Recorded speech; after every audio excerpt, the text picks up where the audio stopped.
몇 해 전 이맘때에 이전에 사역하던 교회에서 강원도 대관령에 있었던 이 선자령에 등반을 간 적이 있습니다. 선자령은 해발이 천고지가 넘어서는 아주 높은 그런 산입니다.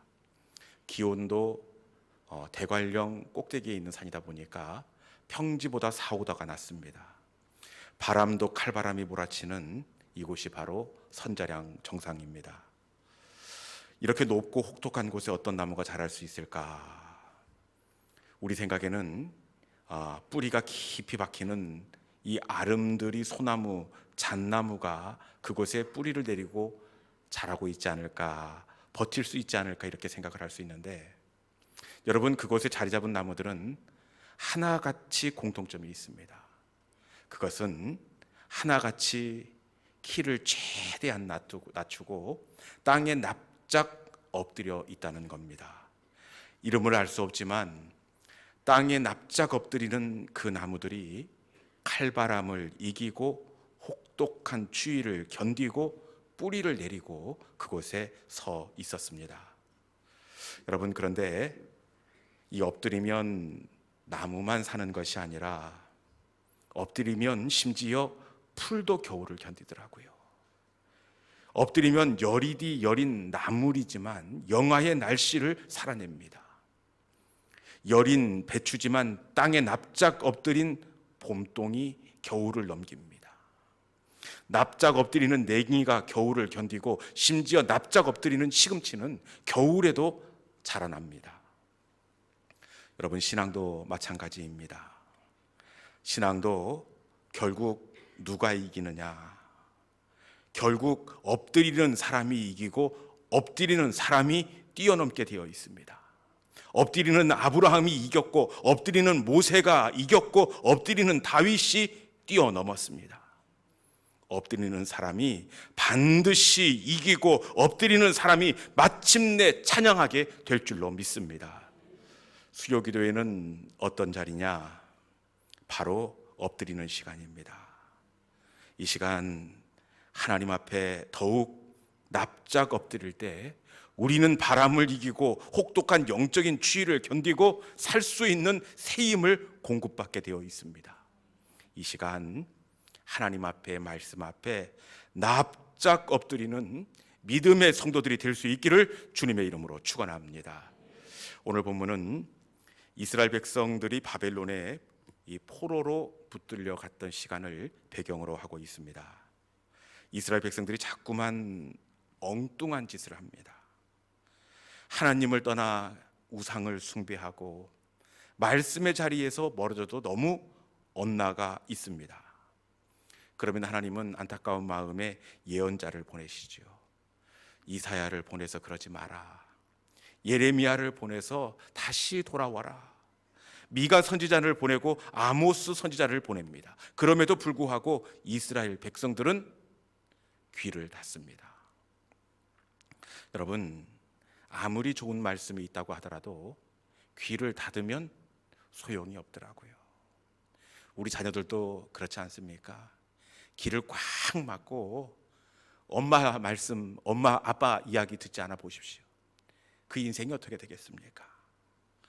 이스라엘 백성들도 하나님께서 끊임없이 예언자를 통해서 말씀을 주시지만 귀를 꽉 막고 듣지를 않습니다.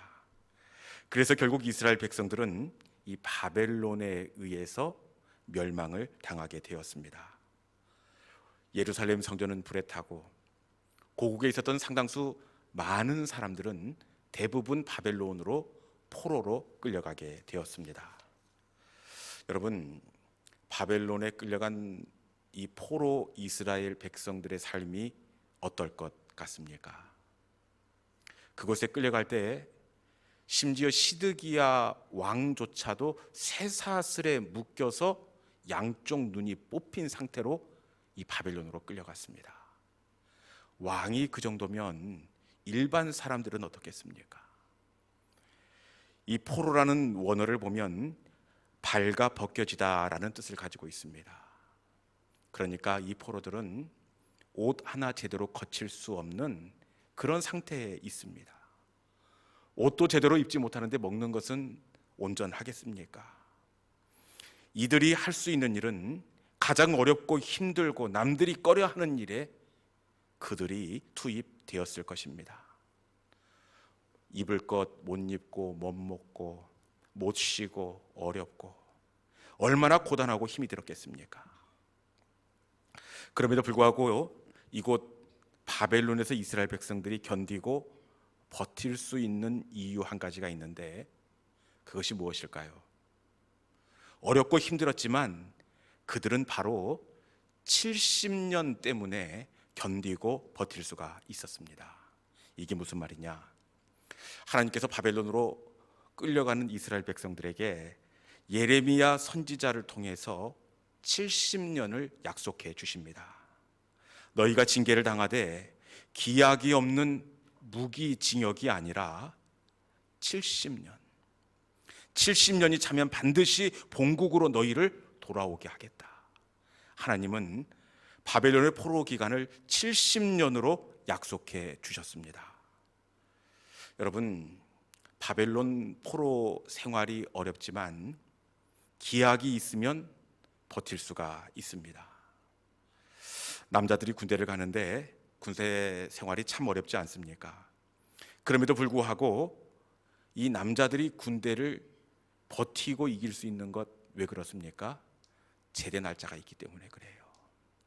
끝나는 지점이 있기 때문에 아무리 어렵고 힘들어도 이를 악물고 견디고 버틸 수가 있습니다. 이스라엘 백성들도 버틸 수 있었던 건 역시 징계의 기간이 정해져 있었기 때문입니다. 드디어 이 기다리는 시간이 다다르게 되었습니다. 드디어 시간은 흘러서 약속의 해 70년에 가까워졌습니다. 70년이 가까워지는 그때 이스라엘 백성들이 어떤 생각을 했겠습니까? 드디어 고생 끝 행복 시작이다. 드디어 짐승 같은 생활을 떨쳐버리고 이제 정말 사람답게 한번 살 수 있겠구나. 다시 예루살렘에 돌아간다면 이전의 실수와 잘못을 반복하지 않아야겠다. 그렇게 다짐하고 또 수없이 많은 꿈과 계획을 세우지 않았겠습니까? 그렇게 약속의 날을 학수고대하면서 바벨론의 삶을 정리하고 있었는데, 그런데 바로 그때 상상도 못했던 일이 터지고 말았습니다. 한순간에 그들의 꿈이 산산조각 나버렸습니다. 하나님의 약속도 와장창 무너져 내리고 말았습니다. 어떤 일이냐? 갑자기 이스라엘 백성들이 복역의 때를 살고 있는 이 바벨론과 갑자기 이 페르시아 고레스 사이에 전쟁이 벌어지게 되었습니다. 그리고 결국 어떻게 되었겠습니까? 이 복역의 때를 다 지불한 바벨론이 패하게 되었고, 그리고 오히려 바벨론에 이렇게 침공했던 바사홍 고레스가 이스라엘의 새로운 주인이 되고 말았습니다. 여러분, 이제 다 살았다 싶었는데 갑자기 바벨론이 무너져버리고 새로운 주인으로 이 페르시아 고레스가 오게 되었습니다. 이들의 마음이 어떻겠습니까? 이스라엘이 새로운 주인 고레스에게 이 상황을 이야기한들 고레스가 들어주겠습니까? 아무리 복역의 때를 다 살았다고 억울하다고 이야기해봐도 이스라엘의 상황을 고려해주고 예루살렘으로 돌아가도록 허락해줄 가능성이 전혀 없습니다. 왜 그러느냐? 그것은 고레스가 이 바벨론 성을 아이들 땅 따먹기 하는 식으로 거저 얻은 것이 아니라 정말 천신만고 끝에 수없이 많은 피를 흘리고 바벨론을 얻었기 때문에 그렇습니다. 이 바벨론 성이 정말 함락하기가 어려운 성인데 이 고레스가 이 성을 함락하느라고 죽을 고생을 했습니다. 이 바벨론은 높이가 아파트 10층 높이로 되어 있습니다. 여러분 놀라시지도 않는데 한번 제 눈길을 한번 따라가 보십시오. 10층이 몇 미터인지 아십니까? 밑에서부터 시작해서 이게 10층입니다. 두께가 마차 2대가 지나갈 만큼 넓이가 상당합니다. 그리고 이것이 외벽으로 되어 있는 것이 아니라 이중벽으로 쌓여 있습니다. 이 바벨론을 고레스가 무너뜨리는데 얼마나 기진맥진했겠습니까? 더군다나 이 바벨론을 점령할 수 없는 진짜 이유가 있는데, 그것은 이 바벨론이 유프라테스 강을 이용한 해자로 둘러싸여 있기 때문에 그렇습니다. 해자가 무엇이냐?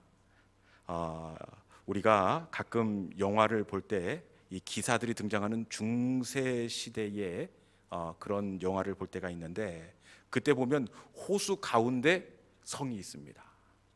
그리고 호수를 어떻게 성에서 밖으로 나오느냐? 이 성에서 이 사슬로 엮어진 다리를 쫙 내리면 육지로 연결이 되고, 다시 다리를 고리를 당겨서 안으로 들이면 이 성은 호수 가운데 있게 되는데, 바벨론 성이 그렇다는 겁니다. 유프라테스 강을 끌어들여서 바벨론 성을 아주 폭넓게 이렇게 둘러 흘러가게 만들어 놓았습니다. 그러니 천하의 고레스 군대지만 이 성을 어떻게 점령할 수가 있겠습니까?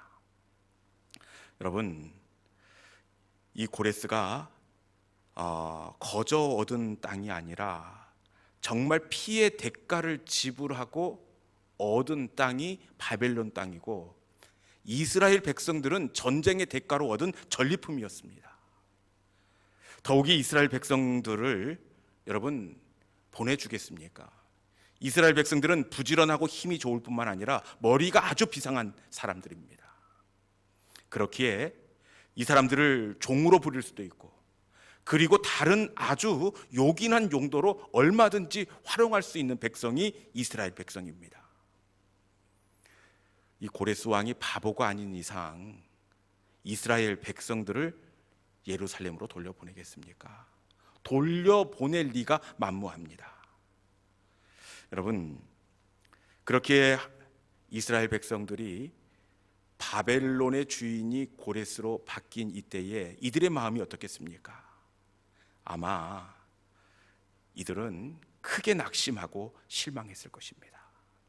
하나님께서 주신 약속만을 붙들고 여기까지 이를 악물고 버텼습니다. 그런데 약속이 성취되기 직전 상상도 못했던 복병을 만나게 되었으니 이스라엘 백성들의 심정이 어떻겠습니까? 산산이 부서진 약속을 보면서 하나님을 원망하고 불평하면서 그 마음이 무너지지 않았겠습니까? 아마 이스라엘 백성들은 하나님을 이렇게 원망하지 않았을까 싶어요.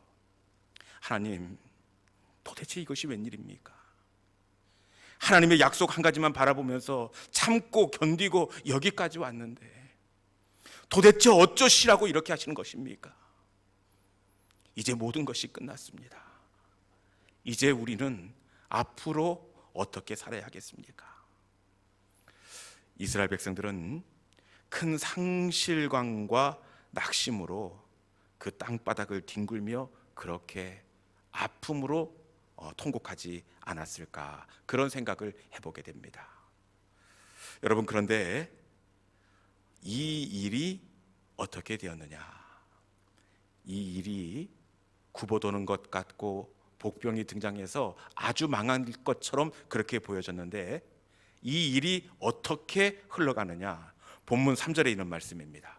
본문 3절에 있는 말씀을 같이 한 목소리로 봉독하도록 하겠습니다. 자, 시작. 이스라엘의 하나님은 참신이라. 너희 중에 그의 백성된 자는 다 유다 예루살렘으로 올라가서 이스라엘의 하나님 여호와의 성전을 건축하라. 그는 예루살렘에 계신 하나님이시라. 아멘. 여러분, 이 일이 어떻게 되었습니까? 유다 예루살렘으로 올라가서 이스라엘의 하나님 여호와의 성전을 건축하라. 고레스가 이스라엘 백성들을 예루살렘으로 올려보내고 있습니다. 모든 것이 잘못되는 것 같고 굽어도는 것 같았지만 여러분, 결국은 하나님의 약속대로 이루어졌습니다. 하나님의 사람의 인생의 방향은 여러분, 반드시 하나님의 약속대로 이루어지는 줄로 믿습니다. 믿음의 조상 아브라함을 보십시오. 아내 사라는 경수가 끊어졌습니다. 아브라함의 몸은 죽은 것처럼 쇠약해졌습니다. 그렇지만 결국은 그 가능성이 이긴 것이 아니라 아브라함에게 주셨던 약속이 아브라함을 이기게 하신 줄로 믿습니다. 요셉도 마찬가지입니다. 우선은 하나님이 주신 꿈과 약속에서 멀어지는 것처럼 보여집니다. 지하 감옥에까지 갇히게 되었습니다. 그런데 어떻게 되었습니까?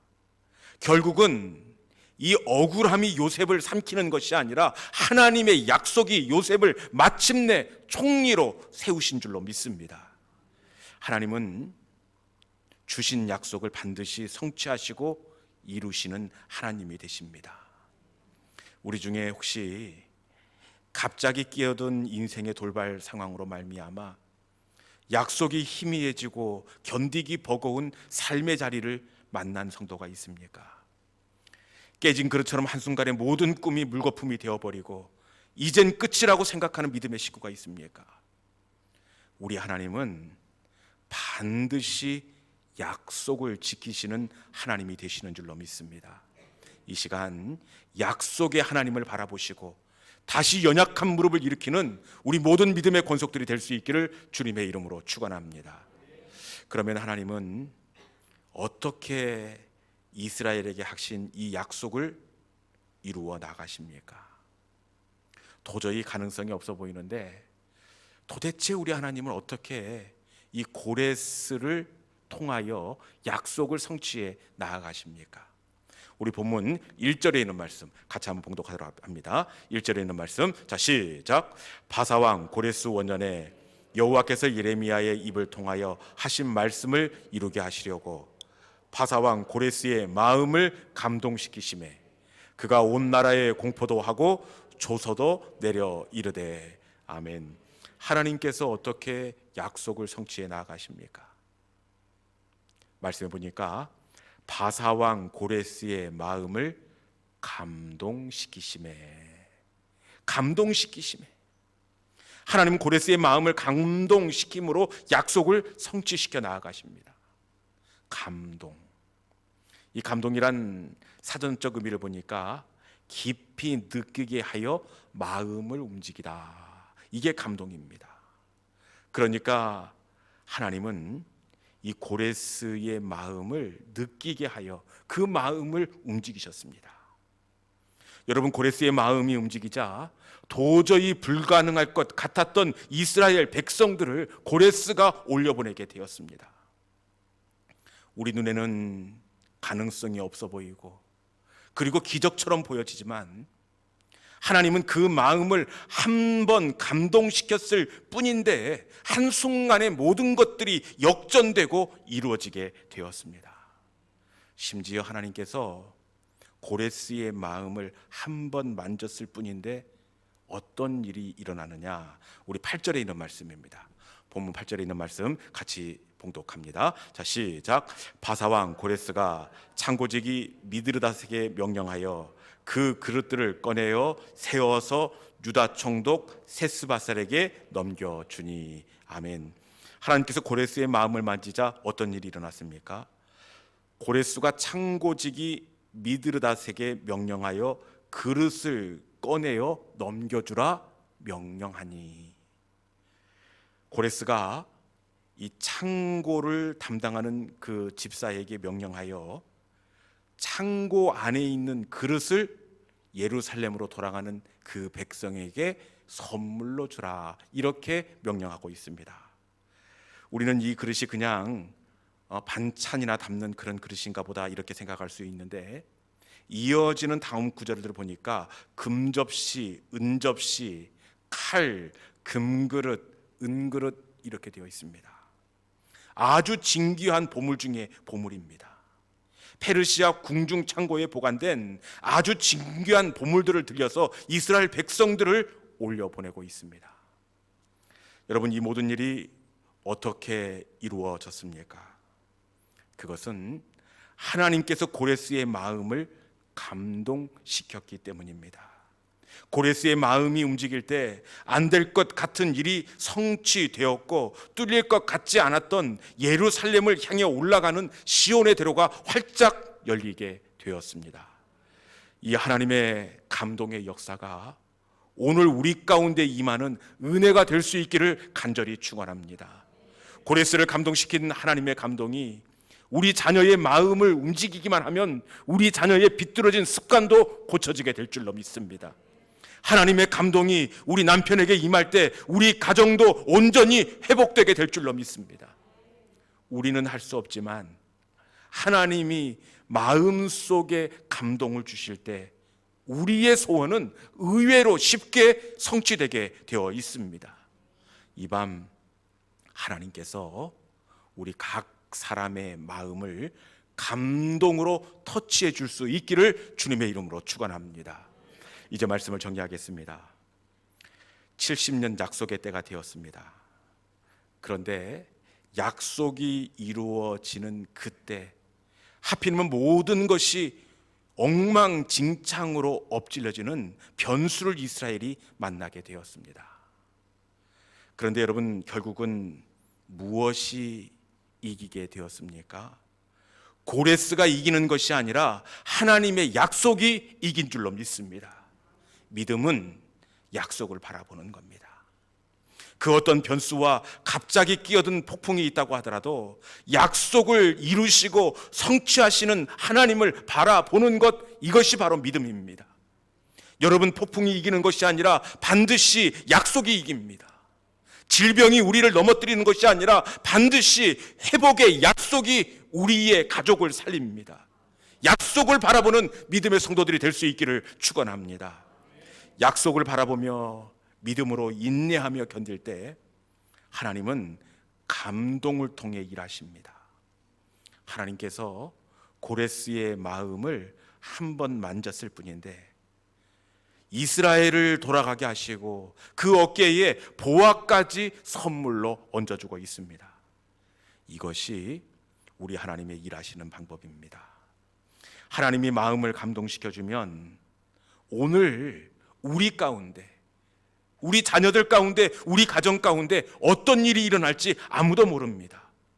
하나님의 일하심을 소망하면서 사랑하는 그들의 마음을 하나님께서 감동시켜 주시기를 간절히 기대할 수 있기를 바랍니다. 기도로 나아갈 때에 만져주시는 하나님의 감동으로 말미암아 반드시 약속이 이기게 하십니다. 이 밤에 약속을 지키시는 그 하나님을 바라보시고 다시 눈을 들어 기대와 소망으로 나아가는 우리 모든 믿음의 성도들이 될 수 있기를 주님의 이름으로 축원합니다. 이 시간 주신 말씀을 붙잡고 내가 걷는 이 길이 혹 굽어도는 수가 있어도 하나님은 실수하지 않으십니다. 그 어떤 변수가 있다고 하더라도 끝까지 약속을 바라보며 견디고 그때까지 믿음으로 이겨내겠습니다. 이 시간에 실수하지 않으신 그 하나님을 함께 고백하며 노래하도록 하겠습니다. 내가 걷는 이 길이, 함께 찬양합시다.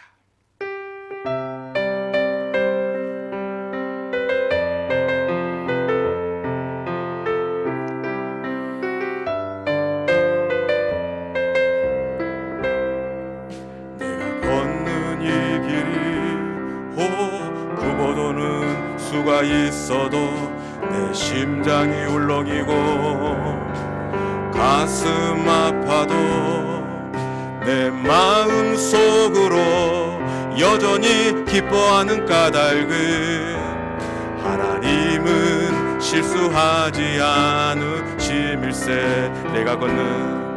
내가 세운 계획이 혹 빗나갈지 모르며 나의 희망 덧없이 쓰러질 수 있지만 나 여전히 인도하시는 주님을 신뢰하는 까닭은 주께서 내가 가야 할 길을 잘 아심일세.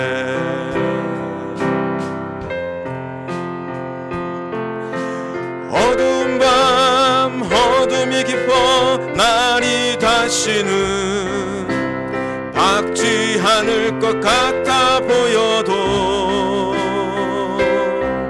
내 신앙 부여잡고 주님께 모든 것 맡기리니 하나님을 내가 믿음일세. 지금은 내가 볼 수 없는 건 너무 많아서 너무 멀리 가물가물 어른거려도 운명이여 오라. 나 두려워 아니하리. 만사를 주님께 내어 맡기리. 차츰차츰 안개는 거치고 하나님 지으신 빛이 뚜렷이 보이리라. 가는 길이 온통 어둡게만 보여도 하나님은 실수하지 않으신다네. 차츰차츰 안개는 거치고 하나님 지으신 빛이 뚜렷이 보이리라. 가는 길이 온통 어둡게만 보여도 하나님은 실수하지 않으신다네. 다시 한번 내가 걷는 이 길이 내가 걷는 이 길이 굽어도는 수가 있어도 내 심장이 울렁이고 가슴 아파도 내 마음 속으로 여전히 기뻐하는 까닭은 하나님은 실수하지 않으심일세. 내가 세운 계획이 빗나갈지 모르며 나의 희망 덧없이 쓰러질 수 있지만 나 여전히 인도하시는 주님을 신뢰하는 까닭은 주께서 내가 가야 할 길을 잘 아심일세. 어두운 밤 어둠이 깊어 날이 다시는 밝지 않을 것 같아 보여도 내 신앙 부여잡고 주님께 모든 것 맡기리니 하나님을 내가 믿음일세. 지금은 내가 볼 수 없는 건 너무 많아서 너무 멀리 가물가물 어른거려도 운명이여 오라. 나 두려워 아니하리. 만사를 주님께 내어 맡기리. 차츰차츰 안개는 거치고 하나님 지으신 빛이 뚜렷이 보이리라. 가는 길이 온통 어둡게만 보여도 하나님은 실수하지 않으신다네. 차츰차츰 안개는 거치고 하나님 지으신 빛이 뚜렷이 보이리라. 가는 길이 온통 어둡게만 보여도 하나님은 실수하지 않으